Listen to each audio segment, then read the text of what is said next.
Good morning बच्चों।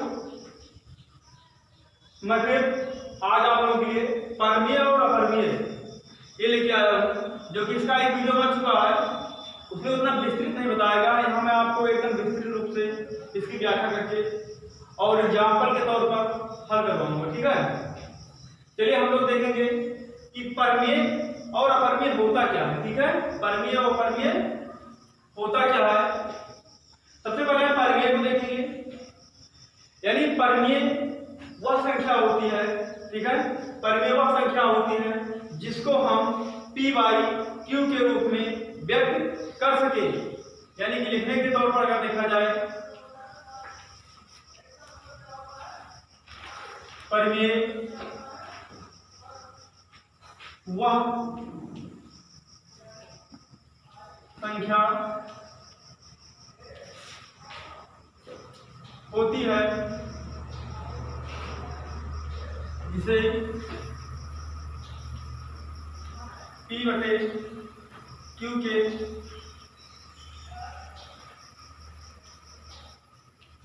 रूप में लिखा जा सके। P बटे Q के रूप में लिखा जा सके। ठीक है, यानी इसको हम अंश और हर के रूप में व्यक्त कर सके। किस रूप में? अंश और हर के रूप में। ठीक है, यानी इसको हम अंश और हर के रूप में व्यक्त कर सके। जैसे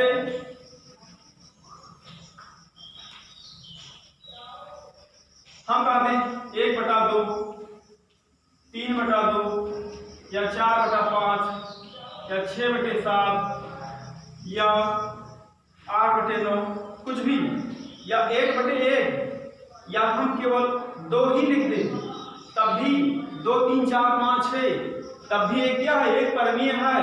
और उसको परमीय बनाने के लिए हमने क्या बताया है कि P बटे Q के रूप में व्यक्त किया जा सके। तो प्रत्येक संख्या के नीचे हम अगर 1 से भाग कर देंगे तो उस संख्या पे कोई प्रभाव नहीं पड़ेगा।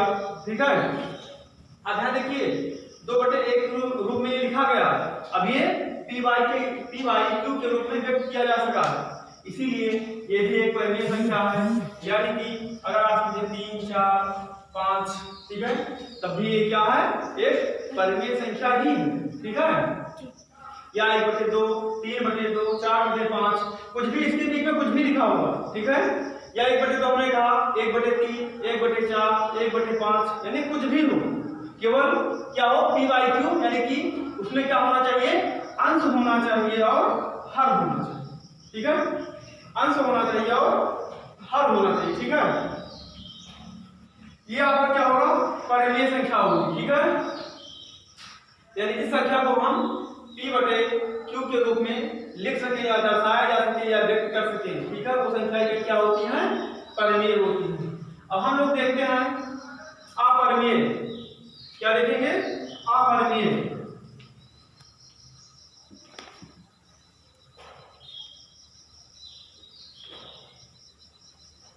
अब देखिएगा अपरमीय क्या होता है। यानी कि सुन लीजिए, पहले वह संख्या जिसको हम P बटे Q के रूप में व्यक्त ना कर सके। ठीक है, जिसको हम P बटे Q के रूप में व्यक्त ना कर सके, वह संख्याएं क्या होंगी? अपरमीय होंगी। ठीक है, यानी वह संख्या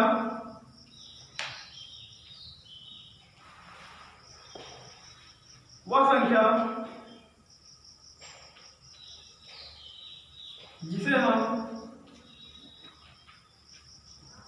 P बटे ये नॉट इक्वल 0, ठीक है, के रूप में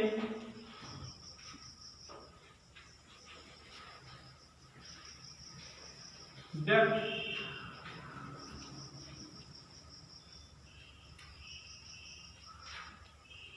ना किया जा सके,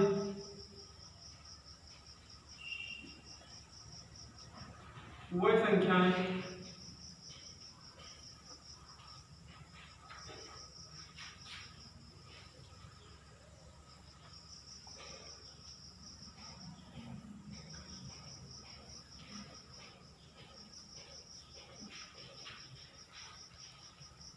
कोई संख्याएं परिमेय संख्याएं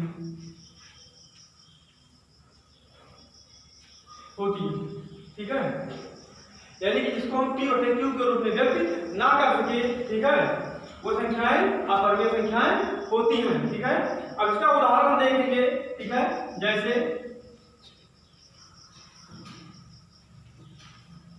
ठीक, जैसे देखिएगा आता है जैसे √2, ठीक है। इस √2 को हम परिमेय संख्या P/Q के रूप में व्यक्त नहीं कर सकते हैं, ठीक है। अगर कोई भी संख्या यदि आपको रूट में मिलेगी, ठीक है, किसमें मिलेगी, रूट में मिलेगी, ठीक है, या वर्गमूल में मिलेगा तो संख्याएं क्या होंगी, अपरिमेय होंगी, ठीक है। अब आपसे पूछा जाएगा, हमने कहा दिया कि कोई भी संख्या अगर रूट के अंदर हो तो क्या होगा, अपरिमेय होगा। जैसे हमने कहा 3, क्या हो, 3, ठीक। अब हमने देखिएगा, हम कह रहे हैं कि 4, बताओ क्या 4 क्या है, अपरिमेय परिमेय, हाँ, अपरिमेय है। अपरिमेय क्यों, क्योंकि 4 का वर्गमूल होता कितना है, 2 तो होता है, 4 का वर्गमूल 2 तो होता है, तो 4 क्या है, हमने यहाँ पे क्या बताया था, 2 क्या है, परिमेय है, 2 क्या है, परिमेय है, ठीक है। अब हम लिखते हैं यहाँ पे 9, तो 3 3 9, 3 क्या है, 3 परिमेय है, ठीक है। यानी कि जिसको हम वर्गमूल के, यानी जिस संख्या को हम वर्गमूल के बाहर निकाल ना सके, ठीक है, यानी उसका शुद्ध रूप लिखा ना जा सके, कोई भी संख्या हो उसका शुद्धतम रूप, ठीक है, उसके बाहर लिखा ना जा सके, ठीक है। अब देखिए 2 का वर्गमूल होता है, नहीं होता, ठीक है, और होता भी है तो दशमलव में जाता है, ठीक है, किसमें जाता है, दशमलव में जाता है, ठीक है। अभी मैं आपको वर्गमूल निकाल कर इसका बताऊंगा, ठीक है, तो किसमें जाएगा, दशमलव में जाएगा, ठीक है। यानी जिन संख्याओं का वर्गमूल नहीं होता है, ठीक है, वो संख्याएं कैसी होती हैं, अपरिमेय, ठीक। छोटी सी बात ये, जिन संख्याओं का वर्गमूल नहीं होता है, ठीक है, वो संख्याएं क्या होती हैं, अपरिमेय। अब ये 4 का वर्गमूल होता है कि नहीं होता, होता है। 9 का होता है 3, है ना, हम कहें 16 का होता है 4 होता है, 25 का कितना होगा, 5 होगा, ठीक है। यानी जिसका वर्गमूल निकल जाता है वो सारी संख्याएं कितनी होंगी, परिमेय संख्याएं होंगी, और जिसका वर्गमूल नहीं निकलता है, ठीक है, उसको हम अलग तरीके से निकालते हैं, निकलता है, ठीक है, लेकिन वो उसका पॉइंट में जाता है, यानी दशमलव में जाएगा, ठीक है। तो दशमलव में होने के कारण ही वो संख्याएं क्या कहलाएंगी, अपरिमेय, ठीक है। चलिएगा हम यहाँ पे केवल अपरिमेय संख्याएं दर्शाएंगे, ठीक है। अब देखिए भैया 2 हो गया, 3 हो गया, 4 तो अपरिमेय संख्या है ना, 4 क्या परिमेय है, ठीक है।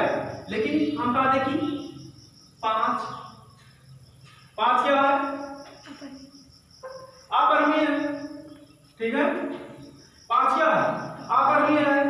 यानी कि अगर छोटी सी बात हम कहें, ठीक है, अभाज्य संख्या, क्या अभाज्य संख्या, अभाज्य संख्या यदि रूट के अंदर है, ठीक है, अभाज्य संख्या यदि रूट के अंदर है तो ये सारी संख्याएं कितनी होंगी, अपरिमेय होंगी, ठीक है।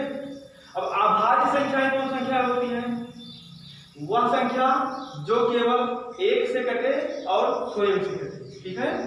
यानी अभाज्य संख्याओं का गुणनखंड जो होता है केवल मात्र 2 होता है, ठीक है। यानी वह गुणनखंड जिन संख्याओं का 2 ही गुणनखंड हो, ठीक है, जिन संख्याओं का 2 ही गुणनखंड हो वो संख्याएं क्या कहलाएंगी, अभाज्य संख्याएं कहलाएंगी, ठीक है। और 2 से अधिक जिन संख्याओं का गुणनखंड होता है, ठीक है, वह संख्याएं भाज्य संख्याएं कहलाती हैं, ठीक है। जैसे हम कहा दिए भैया 3 बताइए भाज्य की अभाज्य है, अब देखिएगा 3 तो भैया 1/3 3 है ना, 1/3 3, यानी तो सबसे पहले देखिए 1 से कटाइए, है ना, और फिर किससे कटाइए, 3 से कटा है ना, अरे 1/3 3 और 3 करना 3। अब इसका और कोई गुणनखंड है नहीं, है ना, ठीक है। तो हमने क्या बताया, अभाज्य के लिए, यानी जिन संख्याओं का गुणनखंड केवल कितनी संख्याएं हो, दो संख्याएं, ऐसी संख्याएं वो संख्या कहलाएंगी अभाज्य संख्या कहलाती है। ठीक है, क्या कहलाएगी? अभाज्य संख्या कहलाएगी। अब देखिए मैं कह रहा हूं कि भाज्य, ठीक है, अब भाज्य के तौर पर देखिए हमने कहा दिया 4, ठीक है, तो सबसे पहले किससे कटेगा? 1 से सबसे पहले कटेगा, ठीक है, फिर किससे कटेगा? 2 से कटेगा, फिर किससे कटेगा? अभी तो 1 दूना 2 ही तो हुआ है, अब 2 दूना 4। और हमने क्या बताया? 2 से अधिक, अगर 2 से अधिक किसी भी संख्या का अगर गुणनखंड है तो वह संख्याएं क्या कहलाएंगी? भाज्य संख्या कहलाएंगी। ठीक है, क्या कहलाएंगी? भाज्य संख्या कहलाएंगी। ठीक, बस इतना याद रखिएगा। अब देखिएगा अभाज्य संख्याएं कौन कौन होंगी? 2, 3, 5, 7, 11, 13, 17, 19, 23, 29। ठीक है, ये क्या है? केवल या तो अपने आप से कटेगा या तो 1 से कटेगा। ठीक है, अब देखिए 2 हमने क्या बताया?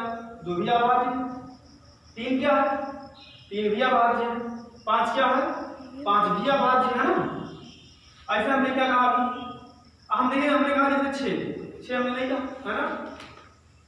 अब देखिए 6, अब आप यहाँ 6 लिखेंगे, 6 ये है, लेकिन ठीक है 6 को हम तोड़ सकते हैं, है ना, 6 को हम तोड़ सकते हैं। अब इसे यहाँ लिखा गया √6 है यहाँ पे। अब √6 को हम क्या लिख सकते हैं? 2 गुणे √3 लिख सकते हैं, है ना। क्योंकि देखिए हमने एक वीडियो करली बनाया है, करली अगर देखेंगे आप लोग, ठीक है, तो समझ में आ जाएगा। अब देखिए करली जो होता है यहाँ भी 2 है और इस करली में यहाँ भी 2 है, ठीक है, तो इन करली यहाँ भी 2 है, यहाँ भी 2 है, तो इन यानी जो वर्गमूल बना है इस वर्गमूल का गुणा आपस में हो जाए। ठीक है, जब ये आपस में हो जाएगा तो इसको लिखने के तौर पर अगर देखा जाए तो आप लोग लिख सकते हैं 3 यानी 2 गुणे 3 यानी कि 2 6। ठीक है, अगर करली समान है, करली भाग कितना है? 2 है ना, करली भाग 2 है, यहाँ भी 2 है, तो इनका आपस में गुणा हो जाएगा। ठीक है, यदि हम कहा दें कि यहाँ ये वर्गमूल है और ये क्या है? घनमूल है। ये 2 ने लिखा नहीं लिखा, लेकिन हम समझते हैं यहाँ पे 2 लिखा, यहाँ पे देखिए कितना लिखा? 3 लिखा, है ना। अब ये अलग हो गया, ये आपका वर्गमूल है, आपका क्या है? घनमूल। ठीक है, अब इनका गुणा आपस में नहीं होगा क्योंकि करली घात जो है अलग अलग। ठीक है, ज्यादा बनाने की आवश्यकता नहीं है। ठीक है, इसके वजह से देखा जाएगा तो सीधे से हम पढ़ेंगे, पूरा समझ जाएगा। ठीक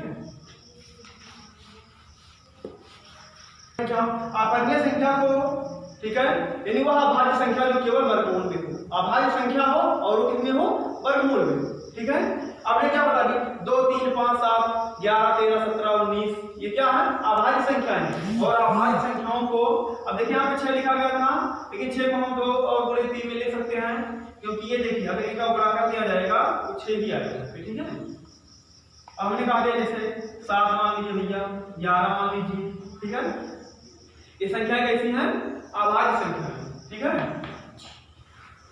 इतना बात समझ में, यानी कि परमीय और अपरमीय, परमीय वह संख्या है जिसको हम P/Q के रूप में व्यक्त कर सके। ठीक है, P/Q के रूप में व्यक्त कर सके, यानी कि भिन्न के रूप में, है ना, अंश और हर के रूप में, है ना, अंश और हर के रूप में हम व्यक्त कर सके। ठीक है, वह संख्याएं परमीय संख्या कहलाएंगी और अपरमीय संख्या वह संख्या होती है जिसको हम P/Q के रूप में व्यक्त ना किया जा सके। ठीक है, वह संख्या क्या कहलाएंगी? अपरमीय संख्या कहलाएंगी। और अपरमीय संख्याएं जो रूट में हो और अभाज्य में हो। ठीक है, संख्या कैसी हमारा हो? अभाज्य हो और उसमें लिखा हो रूट में लिखा हो। ठीक है, तो संख्या अभाज्य होनी चाहिए और रूट में होनी चाहिए। ठीक है, अब देखिए एक संख्या और आती है हमारी, जैसे आपने पढ़ा होगा, ये क्या है? पाई, है ना। पाई जो हमारा है, इस पाई का मान यदि हम लिख देंगे 22/7, क्या लिख देंगे? ये हमने लिख दिया 22/7, इसका मान 2 है। अगर पाई लिखा होगा, ठीक है, अगर ये पाई पूछा जाता सवाल बार बार पूछा आपसे जाता है कि पाई अपरिमेय है कि परिमेय है, ठीक है, पाई अपरिमेय है कि परिमेय है, तो पाई हमारा क्या है, अपरिमेय। पाई हमारा क्या है, अपरिमेय है। लेकिन यदि हम और पढ़ने के तौर पर देखा जाएगा तो पाई का जो मान होता है, ठीक है, वो 22/7 होता है, ठीक है, 22/7 होता है।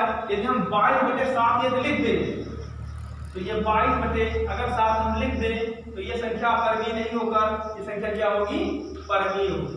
क्या होगी, परिमेय होगी, ठीक है। यदि संख्या 22/7 लिखा है तो संख्या हमारी परिमेय होगी, ठीक है।